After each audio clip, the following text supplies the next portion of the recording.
Hello mga kasarap! Isang mapagpalang araw po sa ating lahat. For today's video ay nandito ako sa bahay ng aking kapatid dito sa San Ildefonso.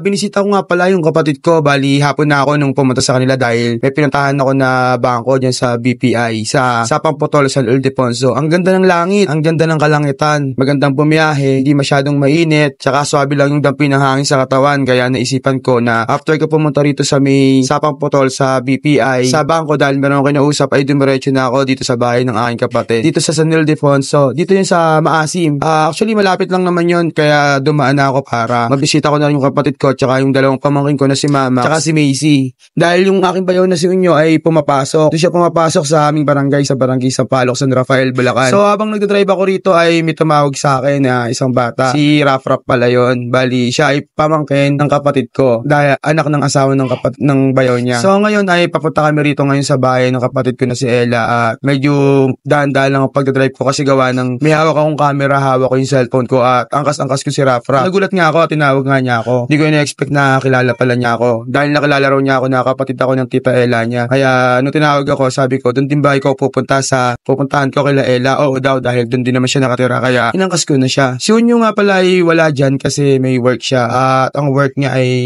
hanggang alas 8 ng gabi. Kaya hindi kami tiyak magpang-aabot. So, dito na tayo sa bahay ng aking kapatid. Bali, ito yung isang compound. Ayan, bumaba na si Rafraf, yung angkas ko. Tinatawag nga niya si Mamax na nandito nga raw ako. Si Mamax ay anak ni Ella na panganay, kasunod si Macy. Yung aking kapatid kung makikita nyo, bali, yan, nag-bless sa akin si Mamax.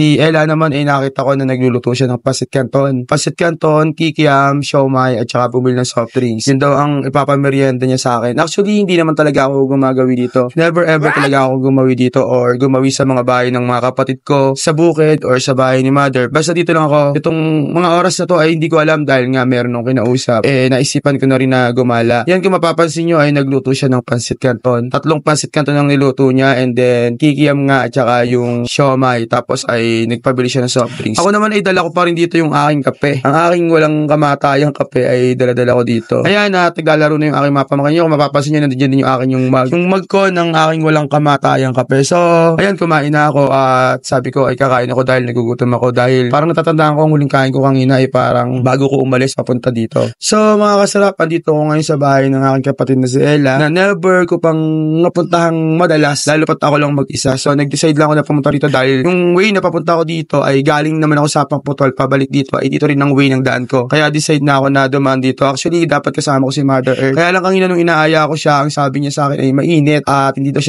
daw siya sasama. Pero nung nandito na ako, ay sinabi niya sa akin natutuloy daw pala ako. Akala niya sa akin ay nagbibiro ako. Sabi ko hindi ako nagbibiro, talaga pupunta ako dahil may kausap ako sa San Ildefonso sa may Sapang Putol. Yun ang barangay na pinuntahan ko. So, ayan, nagmimerienda na kami, nagmimerienda rin si Mama, saka yung aking kapatid ay magmimerienda na rin yan after niyang maluto lahat ng lulutuin niya. So, ang naiwanan nga pala sa tindahan ay si Malditz, at saka andun si Gengeng, at saka andun si Lenlen, si Miranova, at si Reza naman ay nagpagawa siya ng motor dahil nung isang araw pa sinasabi sa kanya na ipaayos na niya yung starter ng motor niya. So, ito mga kasarap, nagkukulitan kami dito. Kami nung dalawang pamangkin tinipil kasi kung ni Ella na mahiga dito at ayoko naman mahiga. So, ayan, kulitan muna kami. And then, ayan, after namin magkulitan, ay chinek ko na yung phone ko para mag-edit dahil nga sabi ko ay mag-edit ako ng content ngayong araw na to. So, yan lang mga kasarap at maya-maya ay uuwi na rin ako kasi walang kasama si Malditz doon. Hindi si Miranova lang at saka si Gengeng. Si Gengeng ay mag-out na rin yun at hindi mag-OT. Malamang ang mag-OT ay si Miranova. Kaya kailangan ko rin makauwi kaagad dahil